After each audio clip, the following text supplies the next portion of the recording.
Malawi Today.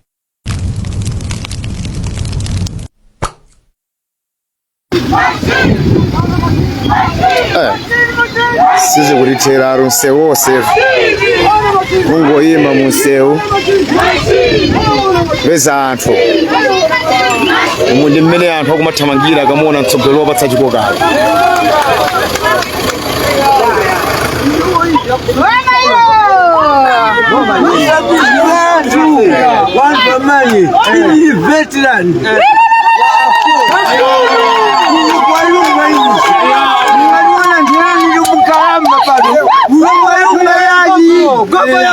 Nisopelele kuti wengi mwa moyo ipo na mtu wengi mwa moyo hayoi kukalisa sumari hayoi hata ndakona ndakona chasi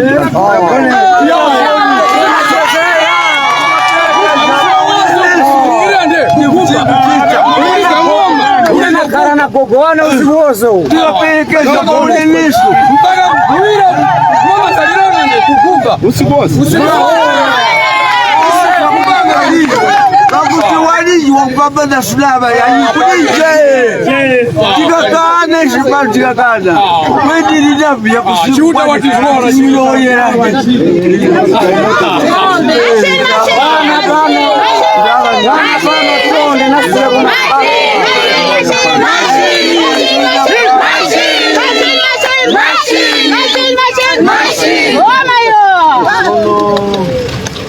Watch that again. Eat man.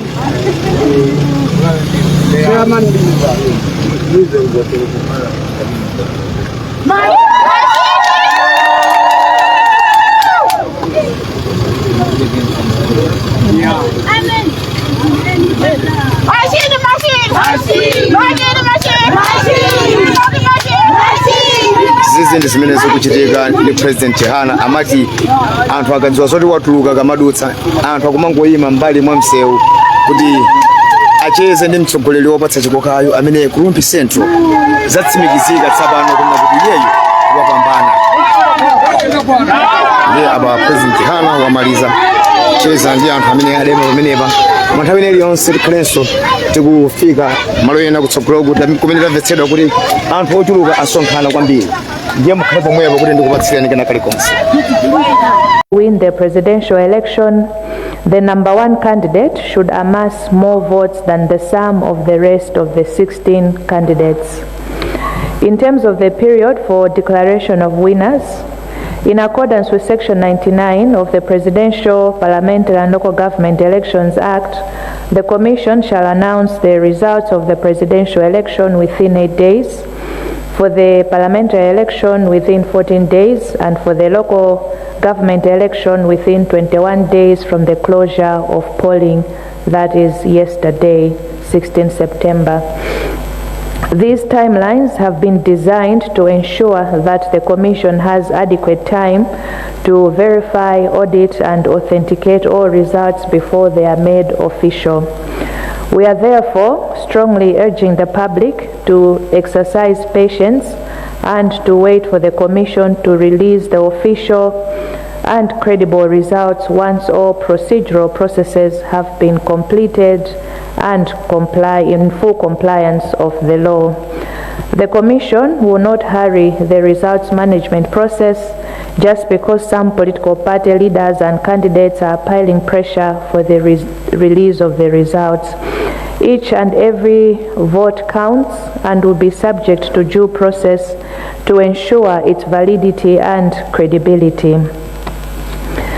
Talking about security during the results processing period, we wish to emphasize that security during this crucial period of results counting and transmission remains very tight and well coordinated.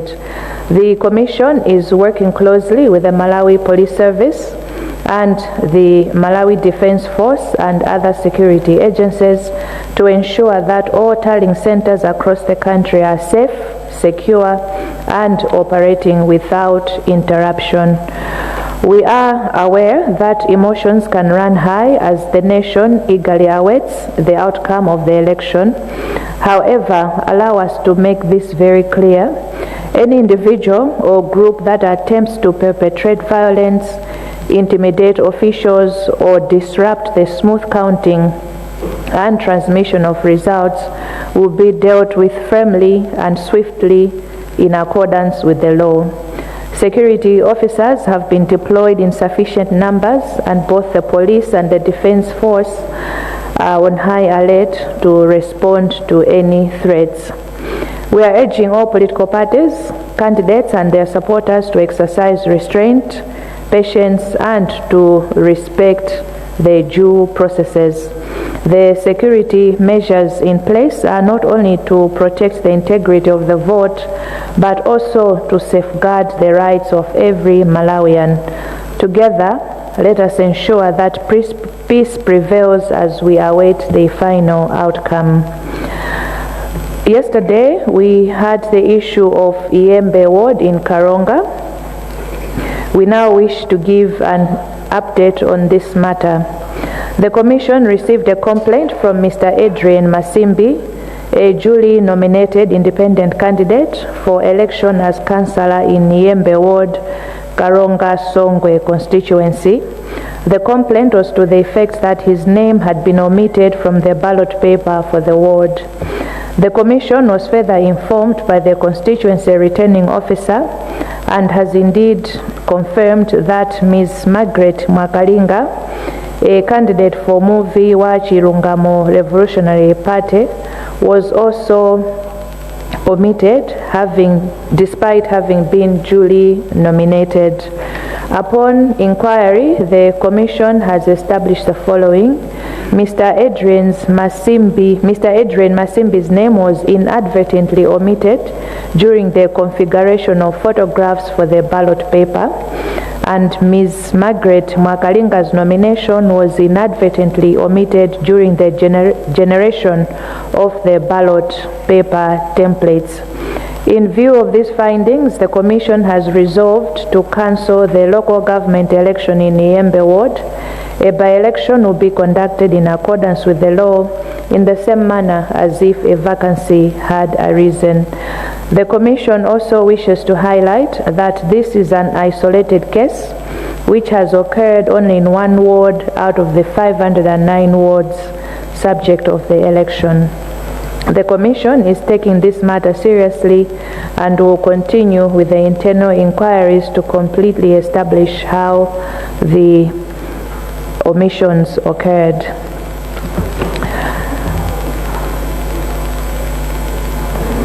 Ladies and gentlemen, allow us now to make an appeal for peace and calm. During this waiting period, we are appealing for peace and calm across the country. Elections are a competition, but at the heart of this process is the unity and stability of our nation. Let us remember that Malawi is bigger than individual ambitions, and as such, we must guard our peace jealously as we await the official results of the Commission and afterwards.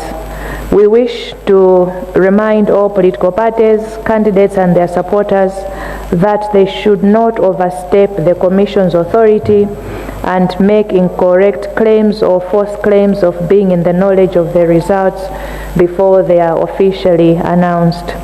As we work on the results determination, the Commission would like to make the following specific appeals.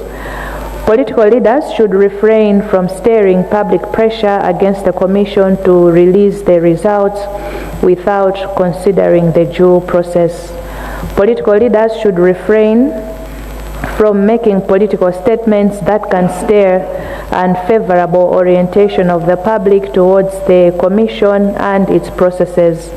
Leaders should not utter statements that will make people live in fear and discomfort. It is the expectation of the Commission that all political leaders will avoid making statements that may be understood as implying victory prior to the official announcement of the results. The Commission has provided adequate result sheets at every polling stream so that every party and candidate representative should get a copy.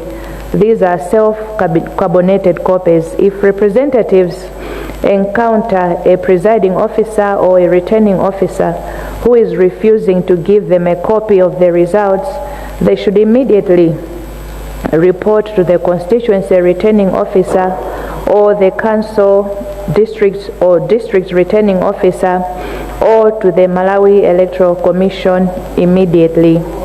Without infringing on media freedoms and freedom of expression, the Commission wishes to advise media houses to refrain from providing platforms to utterances that can disturb public order and create insolence. As we close, we also wish to mention that we have received a few complaints this far that the Commission is deliberating on and will provide an update next time we're having another briefing. For now, we thank you for listening and we continue to urge for peace and calm as we await the results management process. God bless you and God bless Malawi. Now allow me to give this statement in Chichewa. Amainda bambo moni onse mawa uno Commission yabwera kuti idza fotokozere kuti kodi ulendo wathu tikuyenda bwanji. Dzulo taponya voti ndipo pano tili mkati mwa ndime yowerenga zotsatira zathu, ndipo timafuna tifotokozere kuti zimenezi zikuyenda bwanji, komanso timafuna kuti tifotokozere mwachimvekere kuti kodi owina amapezeka bwanji pa chisankho chathu cha president komanso cha phungu wa nyumba ya malamulo komanso cha kansala, komanso kuti tifotokozere kuti kodi tikudikira zotani kwa iwo amene anapikisana nawo kumbali yosunga bata ndi mtendere. Choyamba timati tifotokozere kuti zotsatira zathu kuchokera ku ma polling station dziko lonse lapansi zikutengedwa, ndipo mafomu aja ndi zonse zikutengedwa pamanja kapena physically titero kuchoka ku ma polling center station kupita ku constituency tally centers. Komanso zotsatira zathu zimene zikuyenda pa makina ziyambika pa constituency tally center. Mene imati 11 koloko mmawa kunyamula kwatundu ku ma polling station kupita ku constituency tally centers maenda motere. Kuchitipa ntchito imene yamalizika kutanthauza kuti katundu wafika ku constituency tally center. Kukaronga district ntchito idakali mkati, kukaronga town ntchito idakalinso mkati, Kulumpi ntchito idakali mkati, Kunzimba ntchito idakali mkati, Kunzuzu tamaliza, Nkhatabe idakali mkati, Likoma idakali mkati, Nkhotakota idakali mkati, Kasungu idakali mkati, Kasungu district ameneyo, koma Kasungu municipality idakalinso mkati, Nchisi idakali mkati, Dowa idakali mkati, Salima tamalizitsa, Lilongwe district idakali mkati, Lilongwe city tamaliza, Dedza idakali mkati, Nchewu idakali mkati, Mangochi district tamaliza, Mangochi town tamaliza, Balaka tamaliza, Machinga tamaliza, Zomba idakali mkati, Zomba district, komanso Zomba city idakali mkati, Chiladzulu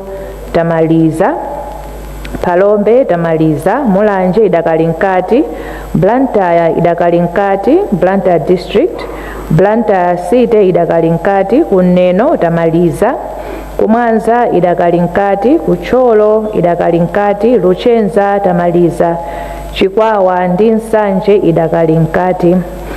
Pamene zotsatira zathu zikuunikidwa komanso kuti zitsimikiziridwe, bungwe la meki likuyitanira onse amene anapikisana nawo pa chisankho chimenechi komanso watsatira komanso amalawi tonse kuti chonde tiyeni tidekhe komanso tisunge bata ndi mtendere.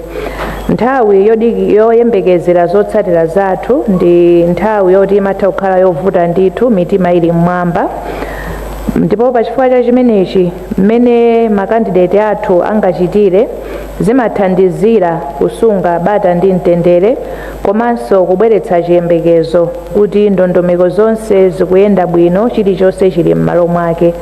Pachifukwa cha ichi tikupempha onse amene munapikisana nawo pa chisankhochi kuti mulemekeze ndondomeko zimene zinakhazikitsidwa motsatirana ndi malamulo kuti tidutsemo pamene tikulandira ndi kuwunikira zotsatira zathu tisanalengeze.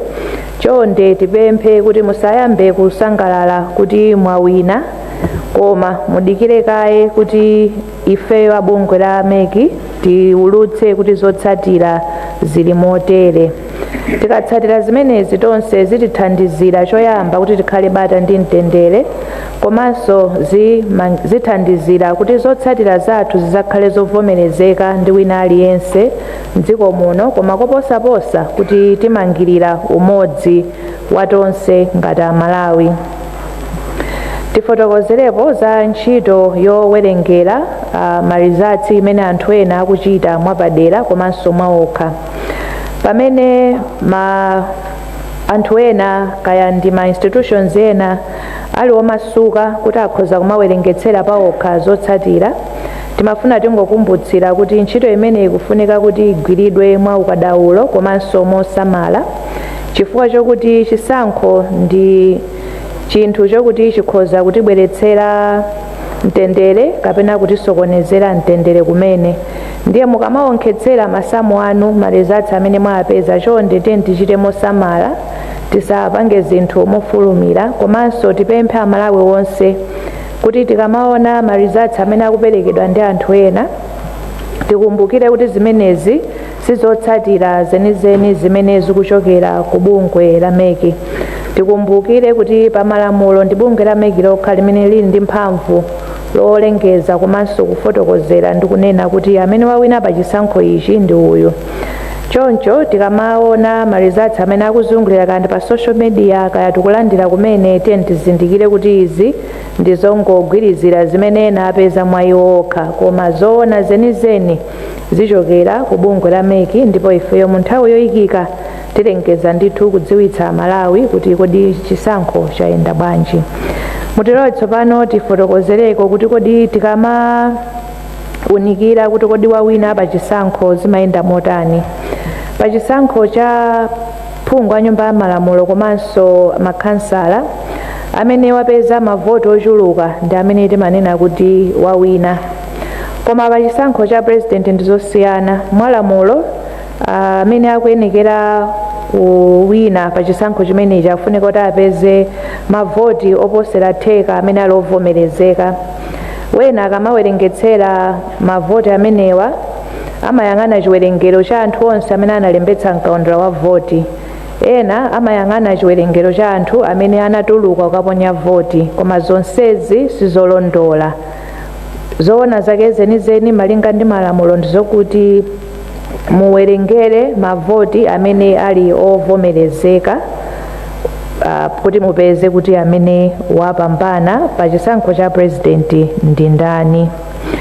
Tikambeko za nthawi yofotokozera kuti wapambana ndi ndani, mongobwerenzera chifukwa dzulo tinakambanso ndime 98 ya lamulo loyendetsera chisankho cha president komanso phungu a nyumba ya malamulo ndi makhansala zikufotokoza kuti pa chisankho cha president ifeyo ameki tiwulutse zotsatira m'masiku 80. Chisankho cha phungu a nyumba ya malamulo m'masiku 14 ndipo cha makhansala m'masiku 21 kuchokera tsiku limene tinaponya voti limene lili dzulo 16 September. Ndondomeko imeneyi yakhazikitsidwa kuti ipereke nthawi yokwanira ku bungwe la meki kuti lilandire zotsatira, liziwunikire ndi kutsimikizira kuti zimenezi ndizoona zenizeni tisanawulutse.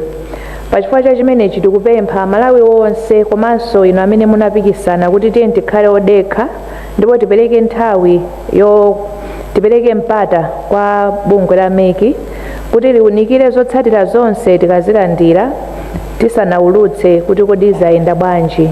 Mukatifulumizitsa ndi kuti pamenepo tikhala titalakwitsana ntchito. Ifeyo ngati bungwe la meki sitiyang'ana zotsatirazi mofulumizidwa chifukwa chokuti mwina ena iwo amene anapikisana nawo akutipangitsa khamani kuti titulutse malizatsi mofulumira. Tili ndi masiku 8 oti tipange ntchito imeneyi, ndipo ifeyo tiyesetsa kumbali yathu kuti tichite zonse motsatizana ndi malamulo komanso mu nthawi yake, fati kudziwa kuti aliyense akudikirira kuti amve kuti zayenda bwanji. Ndiye tiyeni ulendowu tiyende limodzi. Kwa inu khalani odekha komanso sungani bata ndi mtendere. Kwa ife tiyesetsa kuti tichite ntchitoyi motsatira malamulo komanso moyenerera, chifukwa voti ina iliyonse ndiyofunikira ndipo ikufunika kuti isamalidwe komanso iloledwe kuti idutse mu ndondomeko zimene lamulo linakhazikitsa. Ena nkumafunsa kuti uli chitetezo zikukhala bwanji mmene tikuyenda ulendo umenewu. Tiloleni kuti titsindike kuti nkhani ya chitetezo pa nthawi ino pamene malizatsi athu akuyenda kupita ku constituency tale center komanso kuti azafike kuno, chitetezo chili m'malo mwake ndipo ndichokhwima ndithu. Bungwe la MEC likugwira ntchito ndi anzathu aku polisi komanso aku ame komanso ena azitetezo kuonetsetsa kuti ku tallying center kwathu konse dziko lonse la Malawi china chilichonse chili m'malo mwake komanso anthu akugwira ntchito mosaopsezedwa komanso mosaletsedwa.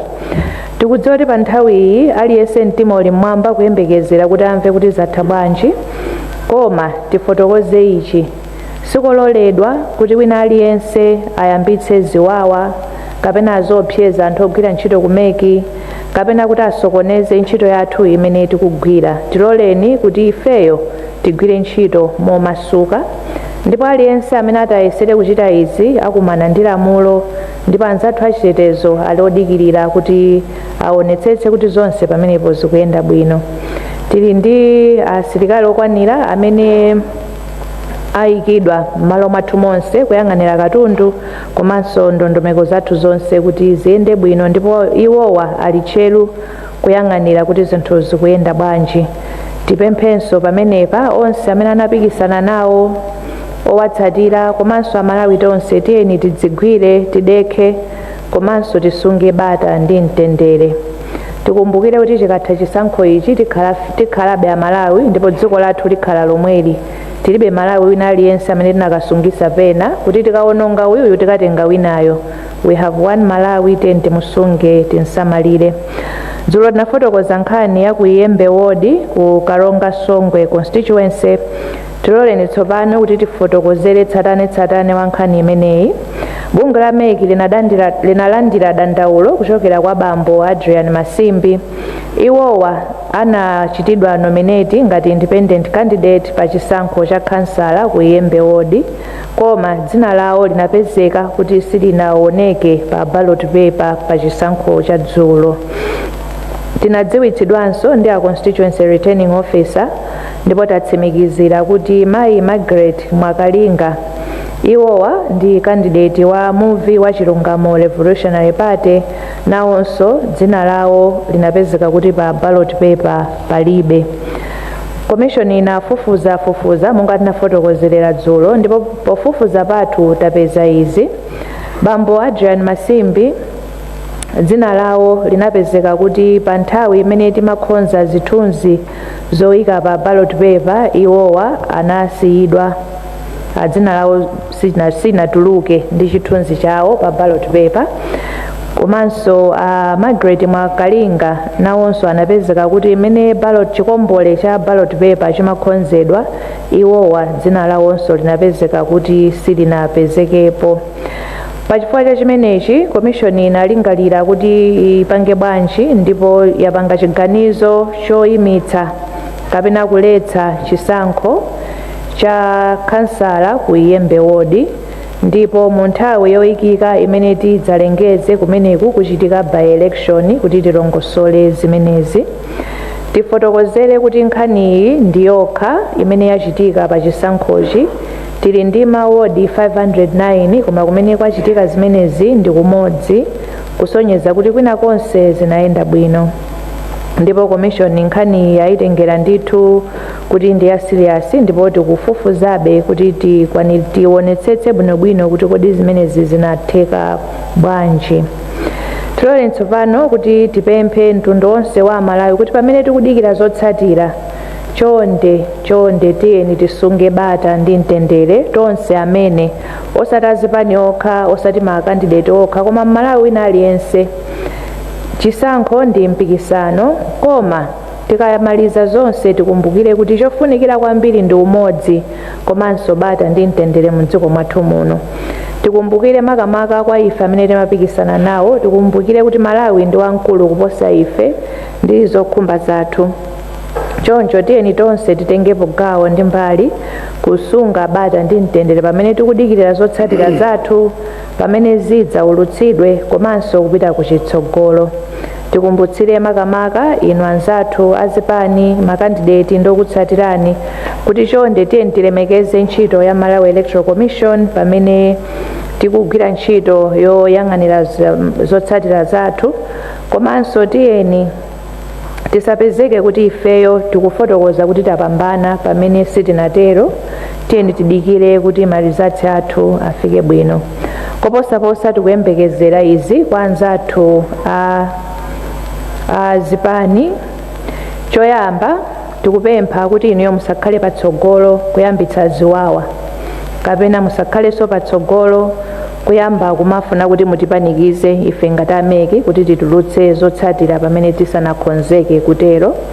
Komanso tikupempheni koposaposa kuti musayambitse ziwawa mudziko muno ndi mmene mukuyankhulira. Tonse tikudziwa kuti mawu ali ndi mphamvu. Mmene mmayankhulira kapena mmene mungayankhulire zitisungira bata kapena zitibweretsera ziwawa. Chonde lankhulani ngati anthu okuti tonse ndife Amalawi, musapangitse anthu kuti akhale ndi mantha kapena akhale ndi chikayiko kuti kodi zinthu ziziyenda bwanji. Ifeyo chiyembekezo chathu kwa ino nonse ndikuti muyankhula moyenerera komanso momangirira komanso simufotokozera kuti mwawina pamene ife sitinafotokozere motero. Tikumbutsirenso kuti ife abungo la meki takhonza ma result sheet okwanira. Paja ndondomeko yathu ndiyo kuti monita wina aliyense alandire kope akamalizira ntchito presiding officer kaya returning officer akamalizira ntchito yawo yowerengera kapena yowonkhetsera. Ngati monita wakanizidwa kuti sanapatsidwe kope ndi ufulu wanu kupempha kukumbutsira kuti akupatseni koma tipemphe kuti tichite choncho mwaulemu. Ngati sanakupatseni kope chonde chitani ripoti mwansanga kwa constituency returning officer kapena kwa district returning officer kapena ku commission kumene chifukwa chokuti ndi ufulu wanu ngati mamonita kuti mulandire kope ya ma results pa polling station, pa constituency tale center komanso ku district tale center. Pamene tikukamba izi timafuna tikambenso ndi anzathu amene mmagwira ntchito zoulutsa mawu komanso mwina amene matha kulemba pa masamba amchezo kuti pamene muli ndi ufulu otha kulemba muli monse kuyankhula muli monse tipemphe kuti inuyo musakhale patsogolo kuyankhula zinthu zoti zitichotsera mtendere komanso musalole anthu ena kugwiritsa ntchito nyumba zanu kapena mapeji anu kuyankhula zinthu zimene zingatichotsere bata ndi mtendere mdziko mwathu muno. Chomaliza tifotokoze kuti talandira madandaulo angapo ndipo tikuwaunikira. Tikamaza fotokozanso mmene tikuyendera tizafotokoza kuti madandaulo nalandira ndi otani ndipo talongosola motani. Zikomo kwambiri ifa chakumvetsera kwanu. Ambuye akudalitseni.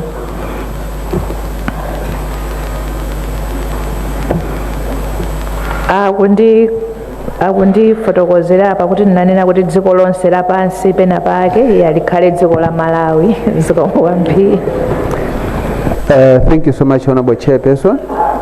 It has always been a tradition that at the conclusion of your speech you provide space for the press to ask some questions, so I guess that we default to the same. If I would see hands from members of the press and you'd come on this side so that we give you an opportunity. Please come.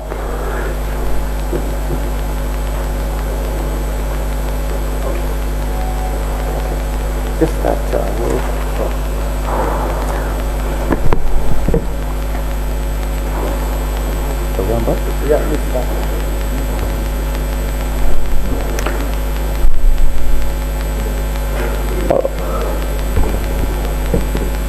Achaya ine dzina langa ndine Alex Banda ndinogwira ntchito ku Zodiac. Ndine mafunso awiri. Mukuchedwa kupereka mitenga kwa Malawi omwe mitima yawo ili mmwamba potengera nthawi imene mwaperekera dzulo kufika lero. Chifukwa chiyani?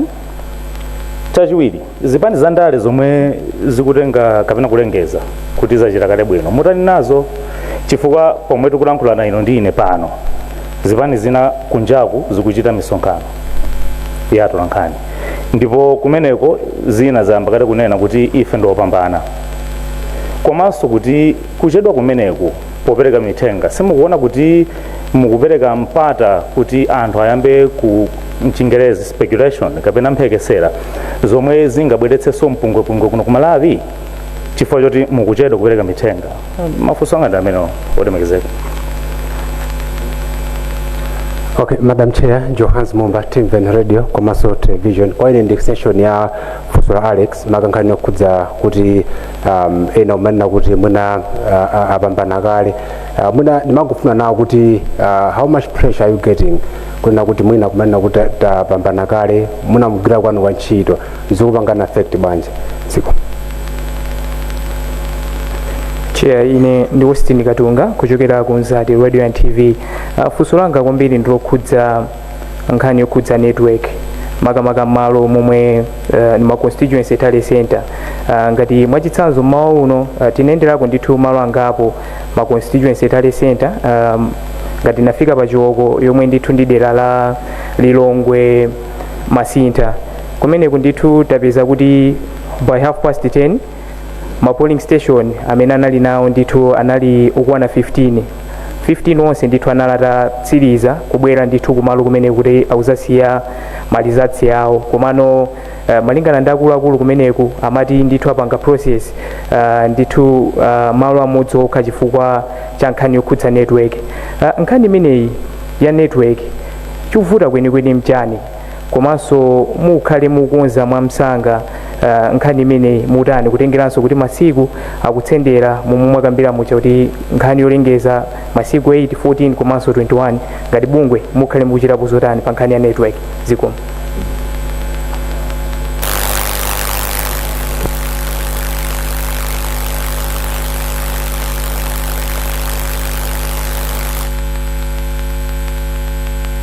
Zikomo Chair. Dzina langa Selina Kainja kuchokera ku Nation Publications Limited. Ndinaliso ndi funso limene afunsa oyambirirawa koma ndingonjezera kunena kuti pa nkhani ya network kukoneka kuti malo ambiri ali ndi vuto la network kuti apange transmit ma results. Mwapanga ndondomeko yanji kuti mukonze network? Funso lachiwiri, pa dashboard pamene mukumaonesa ma results tikumaona kwambiri in terms of disaggregating the turnout, it's disaggregated according to gender, male and female. I am yet to see the results disaggregated in terms of age. I'm interested to know the youth turnout. Thank you. Thank you, Chair. My name is Wanda Msisia from Times. If my arithmetic is sharp, I think the number of centers that you've said are closed are giving us about 1/3. Aren't we at 30% yet?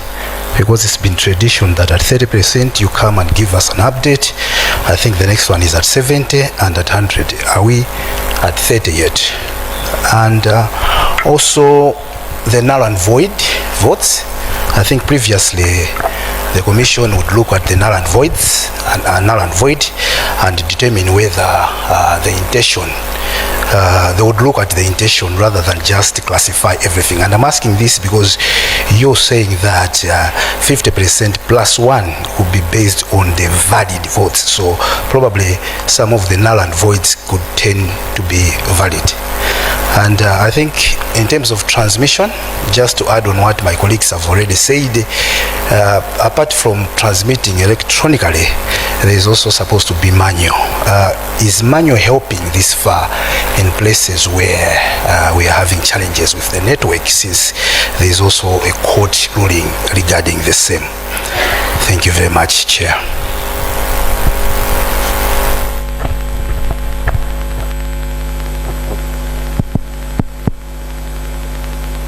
Madam Chair, is it working? Madam Chair, my name is Augustine Mlomole from Mlimi Radio. You've indicated clearly in your statement that electoral stakeholders are at liberty to set up parallel tally centers. We just wanted to know which parallel tally centers are recognizable by the MEC, because in the event that something crops up and people start coming up with their own results, we don't want to hear excuses that MEC does not recognize any parallel tally center, and yet you've confirmed here that electoral stakeholders are at liberty to set up parallel tally centers. What's the use of setting up such parallel tally centers? Secondly, Chair, I just wanted to know at what point the political party representatives consulted before the transmission of results are done officially at the main tally center, if at all these political party representatives are consulted, or does the MEC only rely on the MEC commissioners for such vetting process? Lastly, it's just a rejoinder, Chair, that the 21 days that you've stated as legally recognizable by the MEC will not be taken as an excuse to prolong the process of announcing the electoral results. We're just very hopeful for that. Thank you very much, Chair. Madam Chair, I'm Ruth from Angaliba Television. My question: what safeguards are being put in place to prevent tampering ballots or election equipment? Thank you.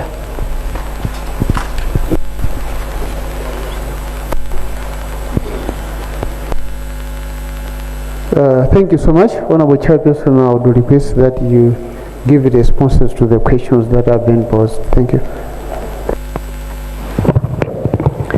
Thank you, Sangwani. Ndithokoze nyumba yonse chifukwa cha mafunso amene abwera. Ena magamba zofanana ndemu ndilola kuti ndiyaphatikize poyankha kwathu. Pali nkhani yokuti tikuchita delay in updating the nation. Zimenezi sizibweretsa speculation. Ifeyo pokonza ndondomeko zathu tinayika time frames within which will come to the nation kuzapereka ma update. Ngati the view is kuti mwina tikuchedwa, let me just say the commission will take that under advisement as we are going forward in our processes. We will take that proposal, I'll call it a proposal, in terms of our future conduct. Ena akufotokoza kuti iwo apambana, tafotokoza ndithu ndikukhulupirira mwachimvekere kuti pakadali pano palibe amene tinganene kuti wapambana pa chisankho ichi, chifukwa Malawi Electoral Commission sinapange declare kuti pa chisankho ichi wapambana ndi uyu, pa chisankho ichi wapambana ndi uyu. Ndipo titsindike uthenga wathu kwa zipani zonse, makandidate onse kaya ndi achipani komanso ma independent, kuti ma results amene muli nawo they are unofficial results. Pachifukwa cha chimenechi simunganene kuti mwapambana. Tinafotokoza dzulo kapena dzana kuti commission ikakhala pansi malandira zonse ndikuwunikira zonse kuonjezerapo ma void votes amene akamba Mr. Wanda Nsisha, zimene zimatha kukhala ndi impact on the outcome. Ndiye uthenga wathu ndiokuti aliyense tiyeni timvere langizo ili, tisakhale pansi kumanena kuti ife tapambana. Izizi zimatha kubweretsa mavuto patsogolo, chifukwa ena okumva mwachangu amangomva kuti awina ndi mwakuti, akamazamva pambuyo commission ikulengezera kuti awina ndi awa, zimatha kubweretsa chisokonezo and anthu ena amatha kukhala osokonekera. Ngati kuli iwo amene akufotokoza izi, commission is going to take that up. Timveni takambaza pressure, not that we are receiving specific pressure from any given entity or stakeholder at this moment. We are speaking in general terms. Kungodziwitsa aliyense kuti time frame yathu imene tili nayo pa malamulo ndi masiku 8, 14 and 21, and tonse tidziwe kuti we are working within that time frame. Ndili pamenepo ndilole ninengophatikiza think funso limene linabweranso kutsogoloko. Nthawi zimenezi sikuti Malawi Electoral Commission inangokhazikitsa payokha, nafotokoza kuti zili m'malamulo mugawo 98 la lamulo lathu loyendetsera chisankho cha president, aphungu a nyumba ya malamulo komanso makhansala. Ndipo Malawi Electoral Commission ilibe mphamvu payokha kungonena kuti ayi masiku 8 achepa tizonjezera masiku 12. For instance, mphamvu imeneyo tilibe. Zimfoti malamulo anafotokozera motero. Basically ndiyankhe choncho for now. Nkhani ya network issues sitinalandire report specifically from Chiwoko polling station, but we'll take your comment for what it is for now. In the meanwhile, tifotokoze kuti pa nkhani ya internet broadly, we are working with all service providers and tinayika kale ma structures and protocols in place kuti in the event kumalo kwina network kupezeka kuti mwina ndiyofoka kapena ili ndi mavuto atithandizire mwansanga kuti ntchito yathu isapangike negatively impact. Selina Kainja from the Nation. Choyamba ndipange clarify kuti dashboard yathu ikuonetsa the voter turnout statistics currently. City kuonetsa my results, maybe it was a slip of the tongue. But in terms of the youth turnout, we'll take that under advisement in terms of what is being displayed so that we can also provide those statistics. Wanda Sisha, tilole ni kuti in terms of the electronic transmission, that will be part of our next update, and we'll provide that information accordingly. In terms of the null and void, malamulo amafotokozera kuti kodi ma vote amenewa tiapange manage bwanji, and the process ikuyambira komwe ku polling station ndi kufika pamene akuona mavote onse aja. Zikafika ku commission, lamulo linena kuti we can consider the null and void votes ngati zikuoneka kuti zikhoza kusintha the outcome. So tiyerekeze kuti inuyo Wanda Nsisha muli ndi mavoti 200,000, Brian Banda ali ndi mavoti 500,000. Ngasindu unena kuti Brian Banda kuhosani ndiye mavoid vote athu alipo 10. Olotita awerengera mavoid vote iwo ndikuwatenga onsewo ndikukupatsani, it will not change the outcome. So the commission has been given that power to consider ngati pakuoneka kuti pakhala impact, then we need to look at them and see kuti kodi zili motani. But if there is not going to be any impact, then we are not going to consider them in that manner. Ndula moyo munafusa kuti ma parallel voter tabulation as of now imene tikudziwa there is a election situation room imene kupangidwa manage ndi NICE and a coalition of other institutions within that. But having said that, we are not saying ena asapange. Ngati mukupanga, just know that the mandate to declare official results remains with the Malawi Electoral Commission. Ma monitors ngati mwakhala mukutsatira bwino kufotokozera kwathu komanso you understand our legal framework. Ma monitors are part of the process kuyambira komwe kuja ku registration, ma transfers, voter inspection komanso ku polling processes ndi results management. However, monitors do not have power to determine results. The commission does not have to ask my monitors kudapa mukuona bwanji. That power is vested in the commissioners of the Malawi Electoral Commission. Ma monitors ntchito yawo ndikuonerera kuti kodi ntchitoyo yayenda bwanji, is there compliance with the law.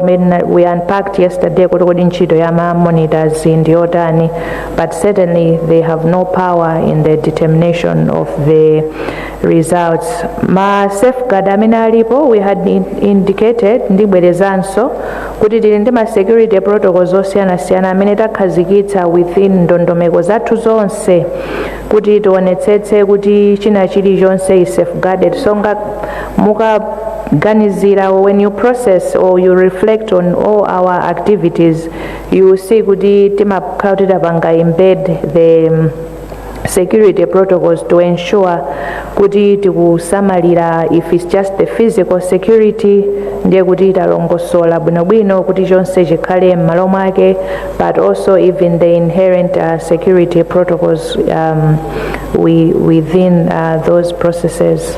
Ndiyankhe motero, zikomo kwambiri.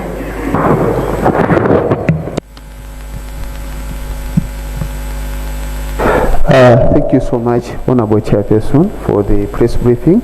Immediately after this, I would request through your office chair that all the media personnel should be here. We are going to take you through a rapid lecture on the results management. We are establishing there is a gap. Thank you, Chair. I would request that the protocols. What is it? Okay, you come. Pepani mwangufuna tonjezereko mafunso angapo. Ine ndi Leah Maligano kuchokera ku Times. Ndimafuna ndingopanga amplify funso lina limene anafunsa mzanga Wandamsisha. Mwatifotokozerako za madera amene amalizika kuwerengera zotsatira. Timafuna tidziwe kuti pofika pano mwalandira zotsatira zochokera madera ochuluka bwanji pa madera amene amalizitsa kuwerengera.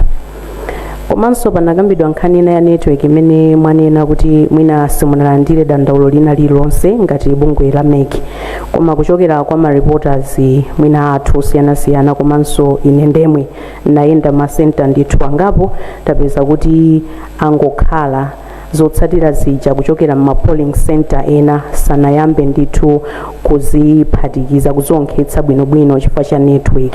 Ndiye pamene papa timafuna mutifotokozere bwinobwino kuti kodi tikamakamba za manual counting ndititi komanso ikuyeneka ichitike motani kuchokera ma constituency tally center amenewa, komanso za kugwiritsa ntchito machine popanga count mavoti amenewa zikuyenda bwanji kuchokera ma constituency tally center kufika kuno. Timafuna mwina mutsindikepo so bwinobwino potengera malo ena amene anthu angokhala sakuphatikizira ma results kuchokera ma polling center chifukwa cha network.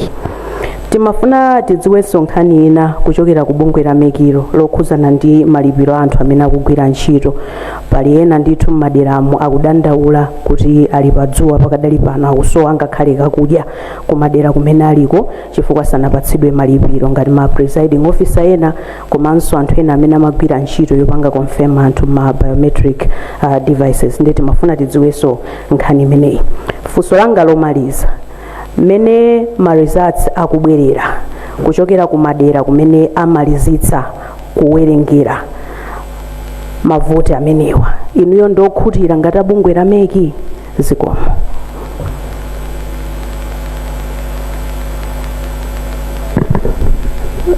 Honorable Chair, I will revert to you for the sponsor and concluding remarks. Yep, thank you. Zikomo kwambiri Madam Leah Maligano kuchokera ku Times. Choyamba mwafunsa kuti tapereka update ya makina mene akutumizira. Ndibwerezenso kuti the update mene manena kuti in progress completed in the physical retrieval. Ngati munamvetsera bwinobwino nanena kuti pofika 11 o'clock physical retrieval kuchoka ku ma polling station kufika ku constituency tally center zikuyenda motere. kusonyeza kuti update ndapereka ija is not about the electronic results transmission, koma kuti kodi katundu kunyamula kuchoka pa polling station kupita ku constituency tale centers kuyenda bwanji. Ndiloleni kuti ndipange connect ndi the manual and the electronic process monga mwafunsira kuti ndikupangire unpack. Mundilola kuti for purposes of this briefing I will give a very high summary, koma monga wafotokozera sangwani or media muli pano, you are going to be taken through a quick allow me to call it lecture on our results management framework kuti tonse tiyende limodzi. Tikunena kuti results management yathu ndi ya hybrid, ndiye mundilole ndikambekaiza manyo tikutanthauza kuti zimene zikuyenda pa pepala. Pa polling station pamene anthu amaliza kuponya voti ndipo anayamba kuwerengera, akamaliza kuwerengera they record that those results on a result sheet. For the presidential it's styled form 18A, for presidential it's form 18B, and for the parliamentary rather it's form 18B, and the local government is form 18C. Akasayinirana ndi mamonita result sheet imene ija ndimene makhomedwa pakhoma. Akamaliza the presiding officer amalongedza zimene zija in our envelopes, the tamper evident envelopes, ndikuzinyamula pamanja kupita nazo ku constituency tale center, and which is the progress report we have given kuti zili motere. Zikafika kumeneko, that is where the electronic processes start. Ndekuti result sheet imene nanyamulidwa pa paper ija pamanja ija is going to be scanned and entered into the system. Kumeneko ndekuti kuyamba kwa the electronic transmission kuchokera ku constituency tale center kubwera kuno. Alongside the electronic process, paper la manual likuyenda, so ndo likafika pamene paja the constituency returning officer akaonkhetsera za ku constituency kumeneko, ndipo akakhalaso ndi summary ya pamenepo, which is another form imene akasayinira ndikusayinirana ndi ma monitors. Akatero akayikhomanso poonekera ndikuyitenga imene ija ngati ili ya president ndekuti ipitirira ku district council, ngati zili za local government ndi parliamentary ndiye kuti zikubwera kuno atazifayira ma River Act files kuzikonza bwinobwino kuti zifike kuno ku National Talent Center kuti commission idzaunikire. Chimodzimodzinso ndi ya electronic, when they have entered into the system at the constituency tale center for the presidential ndekuti ziyenda ndondomeko yake, za parliamentary and local government ziyenda moteroso. I've given a very high summary for purposes of this briefing, koma you are going to have the final details later on. Internet connectivity monga nafotokozerera kuti tamvetsetsa kufotokoza kuti pa Chiwoko polling station kunali challenges, and indeed your reporters on the ground mwafotokoza kuti ali ndi maripoti ena. Kufotokoza kwathu as a commission is that tili ndi arrangements already in place with the service providers amene tinakhazikitsa kale kuti in the event we have challenges however they present themselves, we must find and craft solutions pomwepo kuti tithandizikire, and zimenezo zili motero. Mwafunsafunso la ma payments anthu amene akugwira ntchito, I don't know kuti ngati mwalandira specific complaints kuchokera kwina kwake, koma ndingokuwuzani the general framework in terms of how payments are being managed. Anthu amene akugwira ntchito, they had a framework kuti adzalipiridwa their dues kawiri. On deployment, they were to be paid 50%, and on completion of the task, they will be paid the remaining 50%. Iwo amene sanalipiridwe there is a formal way of addressing those complaints kuti atithandizire ifeyo and as the commission through the secretariat kuti adziwe kuti ngati pali ena mwina ndalama zawo sizinalowe ku banki because they are paid through their bank accounts. So if there have been challenges in transmitting of their money kupita kwa account kwawo atifotokozere kuti tidziwe kuti vuto ndilotani and secretariat can find a solution. For now ndikuyankheni motero. Imafusa kuti kodi tilokhutira ndi katundu wathu umene wayendera ngati ndinalimva bwino funsolo monga tafotokozerera this is a work in progress. Kwina katundu akwanitsa kunyamula ku polling station kukafika ku constituency tale center, ena sizinafike. Tikunena pano ndiye kuti ntchito ilipo. Tikakamba nkhani ya retrieval, we also have to think of different factors. Choyambirira ndiyo kuti we don't have a uniform time pamene akunyamuka ku polling station upita ku constituency tale center. Tikakumbukira monga nafotokozera dzulo nthawi yotseka ma polling station enali osiyanasiyana. Aliyense akamaliza ntchito yawo pamenepo ndi pamene amanyamuka kuti mapita ku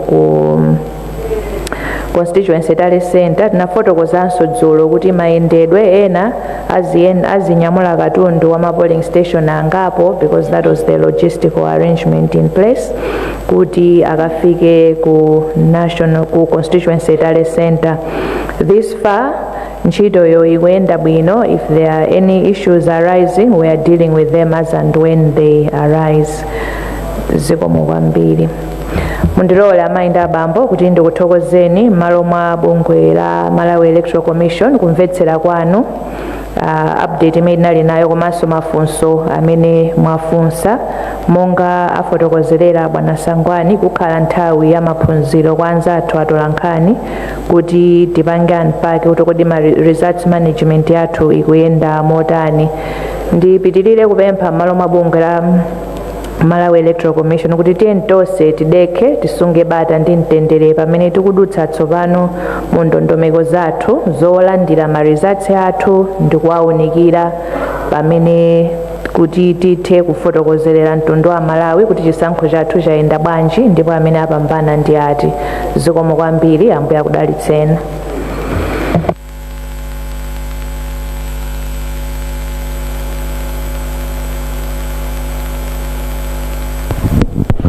Thank you so much, Chairperson. I would request that the protocol for exiting the hall should start with the Commission and then the MDF and the police service together, and I will request that the rest of us will remain here so that we have an engagement. Thank you.